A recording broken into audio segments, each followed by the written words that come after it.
बहुत स्वागत है आपका एबीपी गंगा में। मैं हूं आपके साथ प्राची पारशर। शुरुआत करेंगे खबरों की और बड़ी खबर इस वक्त बस्ती से मिल रही है। बस्ती में खाना बनाते समय घरों में आग लग गई।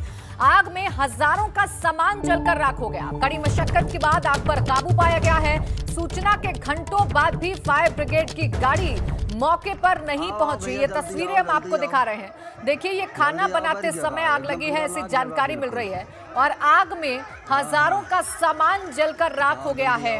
कड़ी मशक्कत के बाद इस आग पर काबू पाया गया, लेकिन लापरवाही यहां पर यह देखने को मिली है कि फायर ब्रिगेड को सूचना दी गई, लेकिन फायर ब्रिगेड समय से नहीं पहुंची, मौके पर नहीं पहुंची, जिसका नतीजा ये है कि आग को समय मिल गया और ज्यादा फैलने के लिए।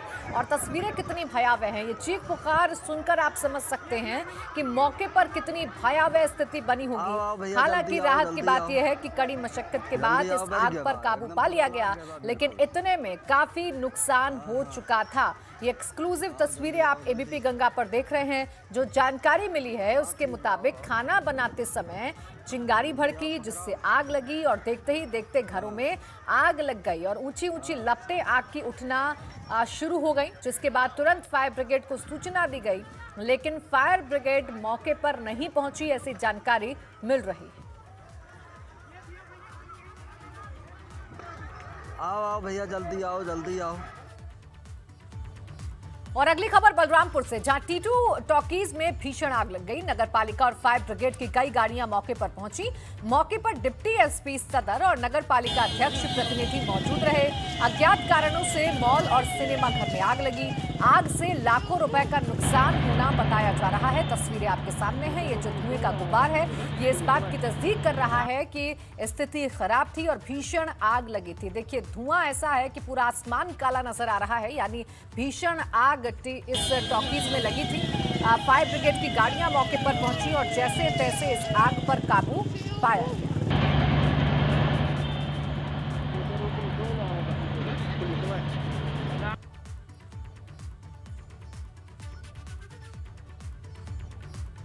और अगली खबर आगरा से, जहां गोयल सिटी अस्पताल में ऑक्सीजन की किल्लत हो गई। जी हां, अस्पताल प्रशासन ने डीएम को चिट्ठी लिखी। 24 घंटे में अस्पताल में 6 लोगों की छुट्टी हो चुकी है, मौत हो चुकी है। अस्पताल के बाहर परिजनों ने हंगामा किया। देखिए, आलम यह है ऑक्सीजन की कमी का कि 6 लोगों की मौत अस्पताल में बीते 24 घंटे में हो चुकी है। और अस्पताल इस किल्लत को लेकर प्रशासन से लगातार गुहार लगा रहा है, लगातार मांग कर रहा है। अस्पताल प्रशासन ने डीएम को चिट्ठी लिखी है और ऑक्सीजन की मांग की गई है। उधर मुख्यमंत्री योगी के निर्देश पर यूपी के सभी सरकारी अस्पतालों में रेमडेसिविर इंजेक्शन की बड़ी खेप भेज दी गई है। इंजेक्शन को लेकर सीएम ने सख्त निर्देश दिए हैं कि हर जरूरतमंद को रेमडेसिविर उपलब्ध कराई जाए। सीएम का कहना है कि संसाधनों की कोई कमी नहीं है, अस्पताल पूरी तन्मयता से इलाज करे। तो देखिए, रेमडेसिविर जिसको लेकर हाहाकार पूरे देश में मचा हुआ है, जिसकी किल्लत की वजह से लोगों को परेशानियों का सामना करना पड़ रहा है, अब उसको लेकर मुख्यमंत्री ने ये कहा है कि बड़ी खेप अस्पतालों को भेज दी गई है और जो भी जरूरतमंद मरीज है उसे रेमडेसिविर उपलब्ध कराई जाए। और गोरखपुर ऑक्सीजन की आपूर्ति के लिए आगे आए हैं सांसद रवि किशन। सांसद रवि किशन ने ऑक्सीजन प्लांट लगाने के लिए 40 लाख रुपए दिए हैं। जल्द ऑक्सीजन प्लांट शुरू कराने के लिए डीएम से बात भी रवि किशन ने की है।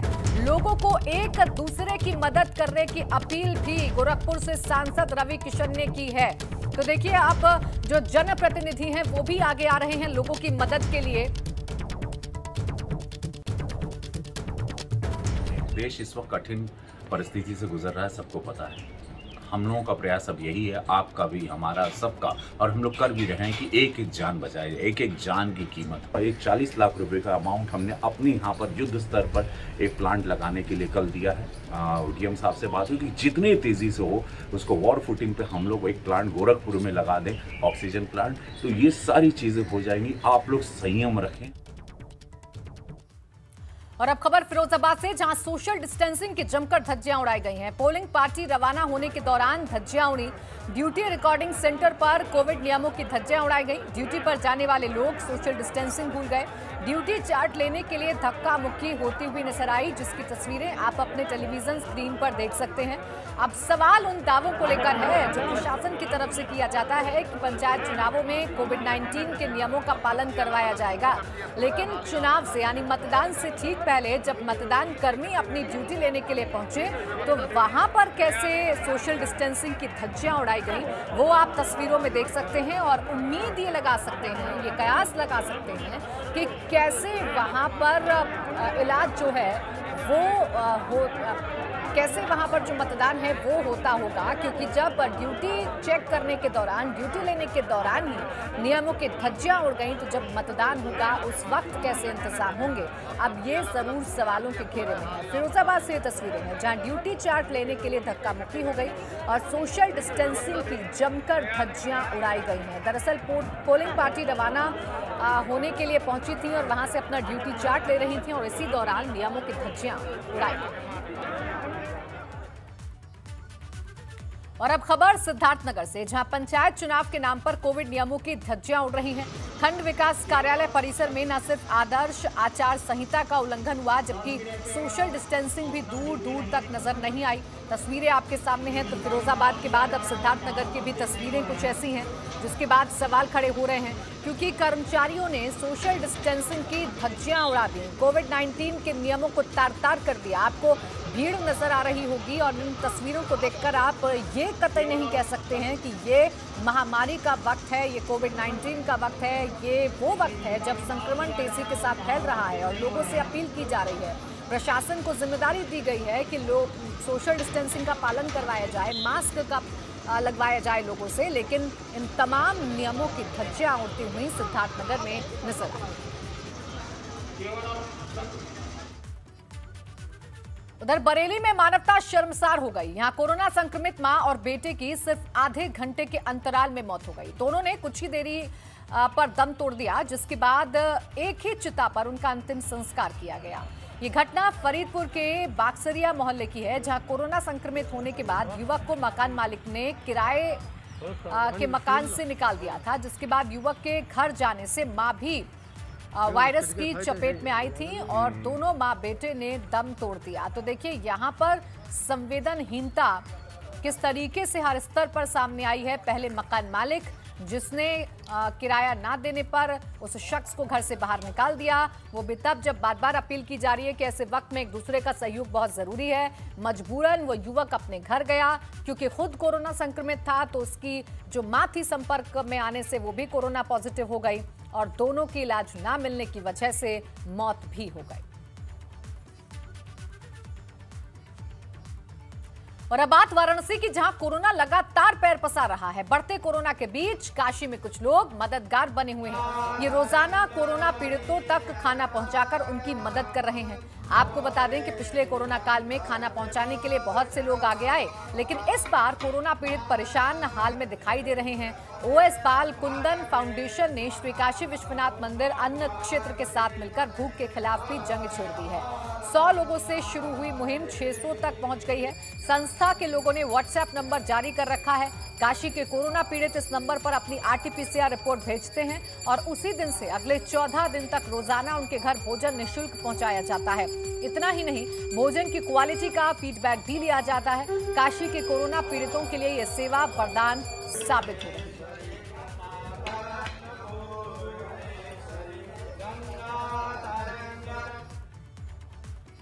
और आज ज्यादातर राज्यों में वीकेंड लॉकडाउन है, जिसमें दिल्ली, यूपी और उत्तराखंड भी शामिल हैं। इन राज्यों में संपूर्ण लॉकडाउन का पालन करवाया जा रहा है।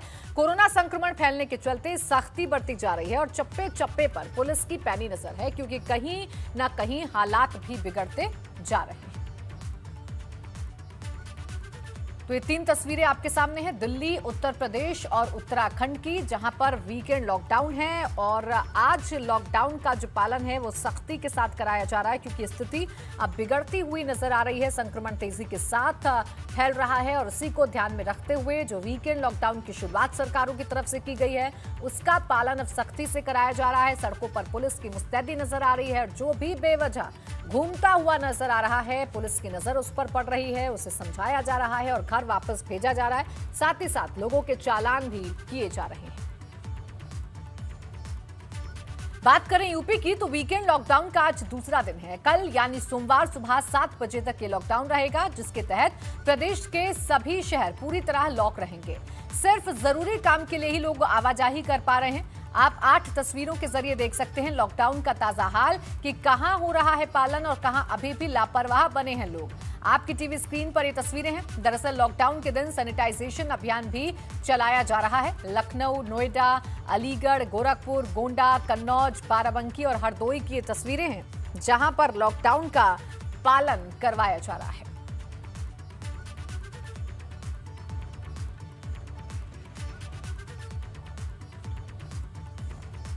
देखिए 8 तस्वीरें आपके सामने हैं। इन तस्वीरों को देखकर आप अंदाजा लगा सकते हैं कि लॉकडाउन की जो स्थिति है वो कैसी है।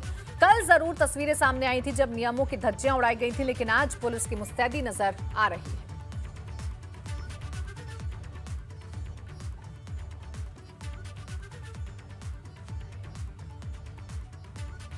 और इस वक्त एक खास मेहमान हमारे साथ हैं प्रोफेसर मनिंद्र अग्रवाल, आईआईटी कानपुर। बहुत स्वागत है प्रोफेसर मनिंद्र अग्रवाल आपका एबीपी गंगा पर। देखिए कोरोना संक्रमण कितनी तेजी के साथ फैल रहा है ये हम सब जानते हैं और किस तरीके से हालात बने हुए हैं ये भी हम सब जानते हैं। ऐसे में सवाल यही है कि कैसे हम जंग लड़ें इसके खिलाफ एकजुट होकर ताकि इस पर हम जीत पा सकें। जी सबसे आवश्यक यही है कि मास्क पहने रहें यदि घर से बाहर निकलें और जहाँ तक हो सके थोड़ा दूरी बनाए रखें, लेकिन हमेशा ये संभव नहीं होता है। तो घर लौटने के बाद हाथ अच्छे से धो लें जिससे कि कोई भी संक्रमण घर के अंदर ना पाए।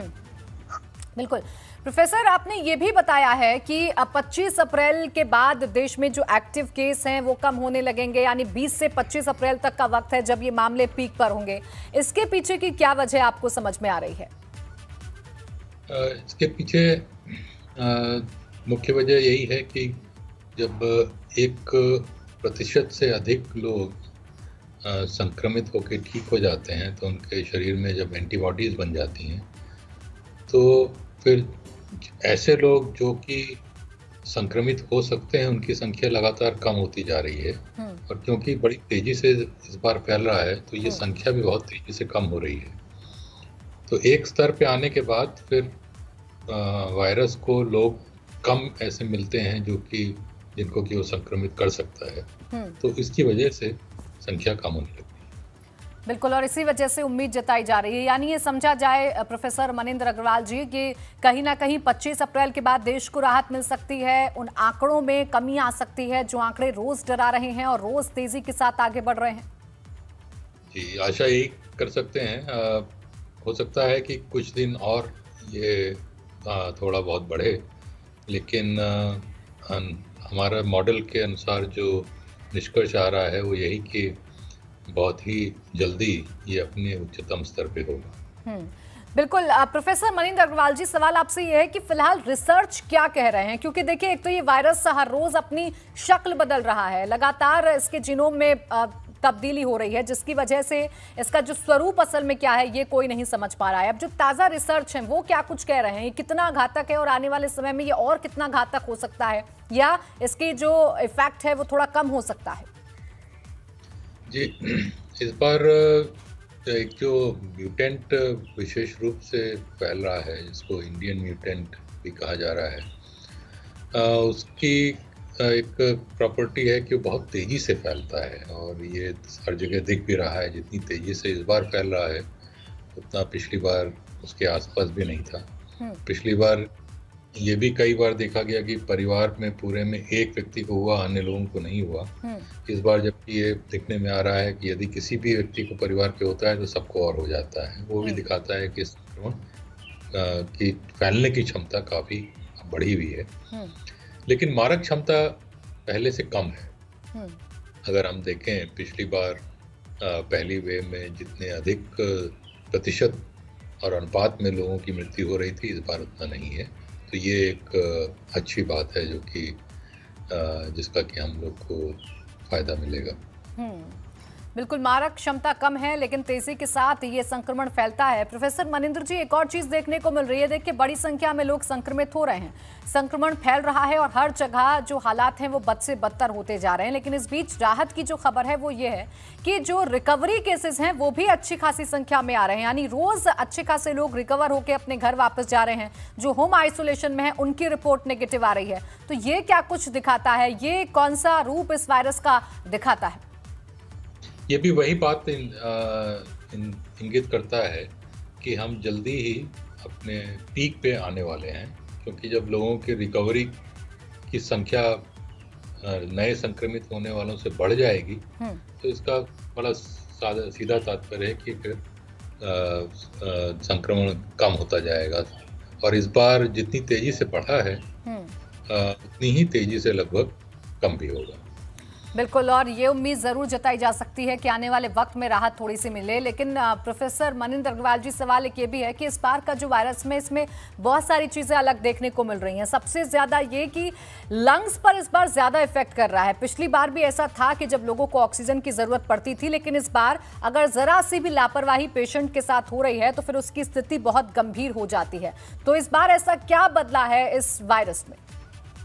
ये इसका म्यूटेशन है जिसको कि इंडियन वेरिएंट कहा जा रहा है। ये कुछ इस प्रकार का है कि लंग्स पे इसका असर ज़्यादा अधिक होता है और उसकी वजह से बहुत लोगों के लंग्स पे इन्फेक्शन भी हो जा रहा है, ऑक्सीजन की उनको आवश्यकता पड़ रही है और उसकी वजह से ऑक्सीजन की, जैसे हम देख रहे हैं, हर जगह कमी भी आ रही है। तो इसके लिए ऑक्सीजन तो अवश्य है, लेकिन जैसे डॉक्टर्स कहते हैं कि यदि पेट के बल लेटे हैं तो ऑक्सीजन सर्कुलेशन शरीर में ऐसे ही बढ़ जाता है। तो ऐसे कुछ सिंपल उपाय हैं जो कि करने में अधिकतर लोगों को, 99% से अधिक लोगों को जो संक्रमित हैं उनको किसी अन्य चीज़ की आवश्यकता नहीं पड़ेगी। बिल्कुल, इसके साथ ही साथ ये भी डॉक्टर्स की तरफ से कहा जा रहा है या फिर जो रिसर्च है उसी के आधार पर मैं आपसे जानना चाहूँगी कि ये जो बीमारी है ये सबसे ज़्यादा उन लोगों पर असर डालती है या उन लोगों को और ज़्यादा बीमार करती है जो मानसिक तौर पर परेशान हो जाते हैं, जो मेंटली इसका प्रेशर लेने लगते हैं, और वही लोग हैं जो ज़्यादा क्रिटिकल हो जाते हैं। तो ऐसे लोगों को आप क्या कहना चाहेंगे, क्या कहता है रिसर्च?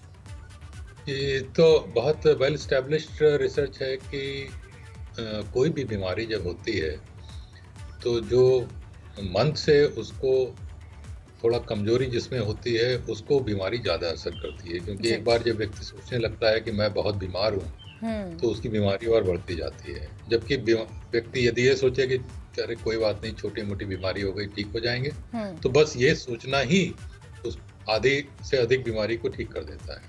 बिल्कुल, यानी यही बात है कि हावी नहीं होने देना है अपने ऊपर। और जैसा आपने बताया कि 20 से 25 अप्रैल के बीच है जब पीक टाइम है, और उसके बाद केस जो हैं वो शायद कम होने लगेंगे, एक्टिव केसों की जो संख्या है वो कम हो जाएगी। शुक्रिया आपका प्रोफेसर मनिंदर अग्रवाल जी हमारे साथ जुड़ने के लिए और हमसे बातचीत करने के लिए।